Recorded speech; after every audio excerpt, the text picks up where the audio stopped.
Jerry and Esther last summer went whitewater river rafting, and it was such a wonderful day. They were in Colorado. And as they put their boat in the river, it did not occur to even one of them to turn that boat upstream and paddle against that current. It was obvious that that river was going to have its way with them. It was moving, and we want to say to you, your river is going to have its way with you too. It is a fast-moving current, and you've got to let yourself go with it. And if you don't, this cross-current will beat you up. Now, it's a cross-current that you have created. In other words, you're the one who's been living the life. You're the one who set forth the intention to come here. You're the one that's living the contrast. You're the one who's giving birth to rockets of desire. You're the one who's making the stream go, and you're the one who's going with it or not. In other words, it's all in your control. So when you don't feel good, it only means you're holding thoughts that are not a vibrational match to what you've asked for. It's really simple. The way you hold yourself back from the stream is just like this. You ask for more money, and then you doubt that it will come. We're beating the drum. Not enough money. I've never had enough money. I don't have enough money. I want more money, but I don't have enough money. I don't have enough money. I don't have enough money. I don't have enough money. I don't have enough money. I want more money, but I don't have enough money. I don't have enough. I don't have enough money. I don't have enough money. I don't have enough money. I want more money, but I don't have enough money. I don't have enough money. I don't know anybody who has enough money. Hardly anybody I know has enough money. That green bugger over there has plenty of money. I don't have enough money. I don't have money. I don't have enough money. I don't have enough money. Not fair. Not fair. It's not fair. It's not fair. I hate this car. I hate this car. So what happens is you have asked for more money. Oh, have you ever? There's a veritable fortune amassed for you in your vibrational escrow. You have been asking and asking and asking and asking and asking and asking and asking, and every time you've lived a little bit of life, which caused you to ask for anything, the source energy part of you became it. Do you really get that?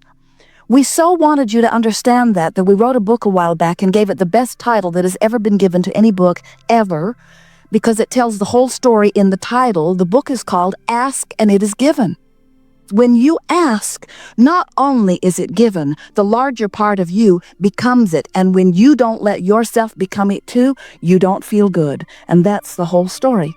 This was a very nice day. We've enjoyed interacting with you immensely. But there's nothing more that we could ever give you that would be more meaningful than what you just heard, except that maybe we could embellish it a little bit by saying to you that your emotions mean everything to you, because your emotions are your indicator of how you're doing with these two vibrational vantage points. Did you get the point of the two vibrational vantage points? So you understand that there's this larger part of you that law of attraction is responding to, yes? And then there's this what I'm thinking now in this moment part of you that law of attraction is responding to, yes? Which part of yous do you think that law of attraction is responding to more powerfully?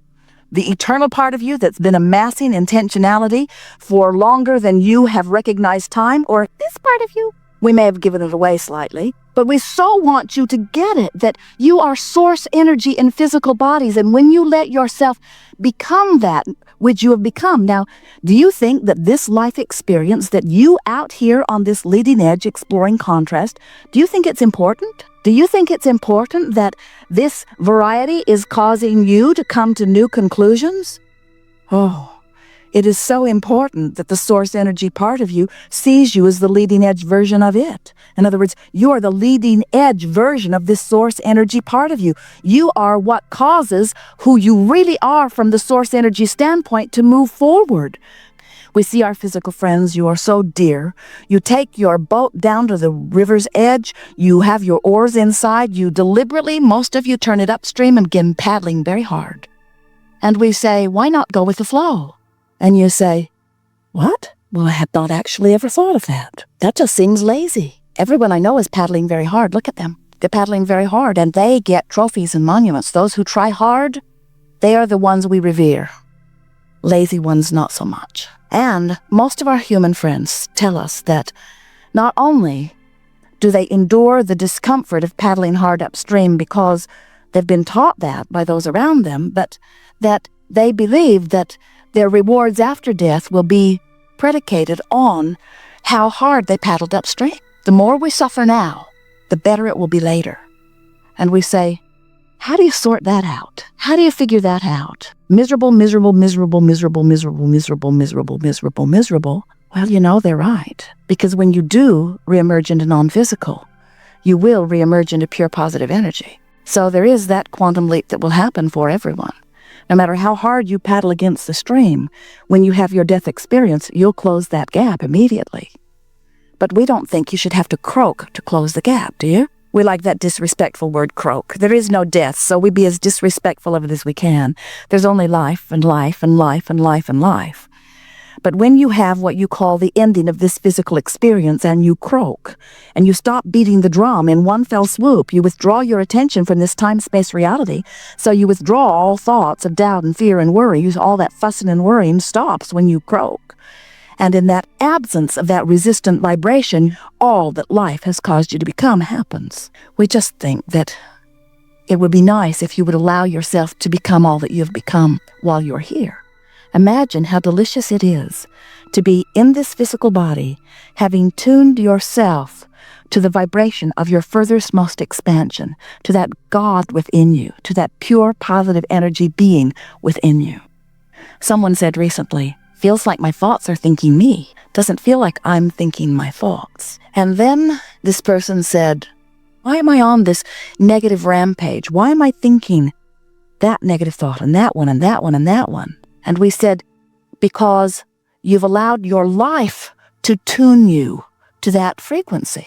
And what this workshop is about is you setting your tuner where you want it to be, rather than letting the consequences of life set your tuner, which then law of attraction responds to. If you're setting it, if you are deliberately choosing thoughts, if you're choosing the memories that feel good, if you're choosing the television programs that feel good, if you're choosing the music that feels good and the food that it feels good and the friends that feel good, and most of all the thoughts and your own words that feel good, if you are choosing things based upon how they feel, you'll get so tuned to who you really are and so in sync with the vibrational frequency of who you really are that everywhere you go, moving through traffic, sitting in restaurants, walking through the grocery store, walking down the street, every place you go and everything that you do, you will be surrounded by those that are of a similar frequency. And in the same manner, your own thoughts adjust too, until you find the things that are moving through your head more and more those things that feel good when you think them, rather than those things that are prickly and uncomfortable. In order to do that, you have to make a very clear decision. And that decision is, I care about how I feel. How I feel matters most. And in making that affirmation, what you're actually saying is, I care about how I feel because I care about my relationship with who I really am. If I care about how I feel, then I'm choosing the thoughts that allow me to be in sync with the whole of me. And being in this body in sync with the whole of you, it just does not get any better than that. And being out of sync with the whole of you in this body, it just does not get any worse than that. The heaven and hell that so many are talking about is right here, and it's about alignment or not. It's about closing the gap or not. It's not about some outside punishment. It's not about some outside judgment. It's about you coming into alignment with who you are and letting yourself be who you are or not. Nothing that you want is upstream, not one thing. Everything that you want is downstream. And the reason that we know that is because we have witnessed the becoming. We saw you as you were in your non-physical before you came into this body, and as that part of you remains as you are. We see you in this physical body, and we see you exploring the contrast, and we see you giving birth to the desires, and we see the non-physical part of you becoming it.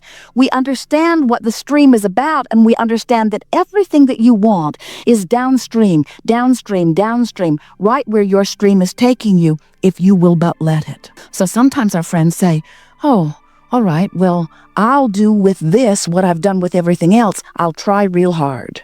And we say, that points you upstream when you try. Oh, but you don't understand, Abraham. I am determined that I'm going to get downstream where the good feeling stuff is, and so I'm going to put a motor on the boat, and I'm going to get down there where I belong. And we say, when you think you have to put a motor on your boat, you've missed the point of the stream. Even when you think you have to turn in the stream, you've missed the point of the stream. Just let go of the oars. Just let go of the oars, and it is our absolute promise to you.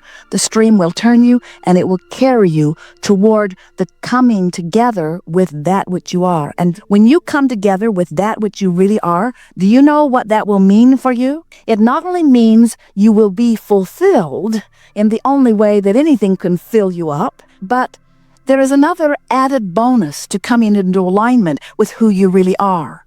Everything you want is there too. All the stuff that you've been putting in vibrational escrow, the source energy has been holding in your vibrational escrow for you. And when you close the vibrational gap and allow yourself to be a vibrational match to who you are, all of that stuff that you want, the relationships, the physical amenities, the states of being, the states of clarity, all of the things that you want are there where the source within you is. It's nice letting you know who you really are. And it is satisfying to us to feel how many of you are resonating with that, knowing that you are eternal beings and that you are eternally expanding and that this life has great reason and purpose. And its purpose is to inspire you to the new idea. But the most powerful thing that we want you to gather as a result of listening to us here today is that it is your quest for joy that must be what you are reaching for. Because when you are reaching for that feeling, the best feeling that you can find from where you are, what actually happens is you move in the direction of who you really are. It is your quest for joy. Sometimes Esther will say, but Abraham, I know this thought doesn't feel good. In fact, it feels horrible, but it's true. And we say, and you're thinking about it because it's true rather than because it feels good? And Esther will say, well, yes. I've been taught that I should be objective and focus upon all things, and especially things that are true. So I'm looking for truth. And we say, well, be more discerning and you're looking for truth. Look for true things that feel good. There are plenty of things that are true that feel good and plenty of things that are true that feel bad. And the only reason that any of those things that feel bad are being lived by anybody is not because they're true, it's because they've been giving their attention to them. And in giving their attention to them, they set up a vibration about them. And setting up a vibration about them, they hold themselves in opposition to what they really want. And then they crow. Look at this. It is true. It is true. It's true. It's awful and it's true. It's so awful and it's so true that I will build a monument about it so that long after we've all croaked, others can feel bad too. We'll hold all the bad things in a sort of residual bank account, and we'll teach them to our children. Hello, little children, welcome to planet Earth. It sucks here. These are all of the things that have happened that are true. And we need to make you aware of each and every one of them because humans say, if you're not aware of the truth of these horrible things could happen to you. That's what they say. And we say, where do you get this stuff? Attention to those horrible things causes your children to activate a vibration about them. It puts them in a place where they are in vibrational discord to the very being that they are. And the misery that they feel, the rebellion they show you. Don't you notice the rebellion? They don't want to look at that stuff. You wear them down just as you were worn down. You're worn down bit by bit by bit by bit by bit until you become a mere shadow of the being you were born to be, you see. And so then you mope around all depressed and complaining about things when the truth of it is you live in a magnificent world. You live in a world that is the most leading edge condition it has ever been in. It has never been in better condition economically. It has never been in better condition in terms of its physicality. Your earth and everything on it is in its most leading edge, best position ever, because nothing in this universe ever regresses. Everything is always expanding, you see. Oh, you may be focused upon some corner of something and you may have yourself tuned to that dark spot and you've been beating the drum of it for so long that you're holding yourself in discord from the magic and the wonder and the expansion of this world. And so we don't blame you for complaining when you do that. But nothing is wrong with this world. And you'd know that if you were tuned to the beauty and wonder of it, you see. So what we really want you to begin to want is to see your world through the eyes of the source within you. We want you to look into this world and we want you to see it as it really is. And you can't do that if you're beating the drum of something that has you tuned on a different frequency. You can't set your radio dial at 6:30 a.m. and hear what's being broadcast on 98.7 FM. The frequencies have to match up. And you can't set your radio dial on not enough or on injustice or on unfairness and be a vibrational match to all of the wonderful things that are waiting for you in your vibrational escrow.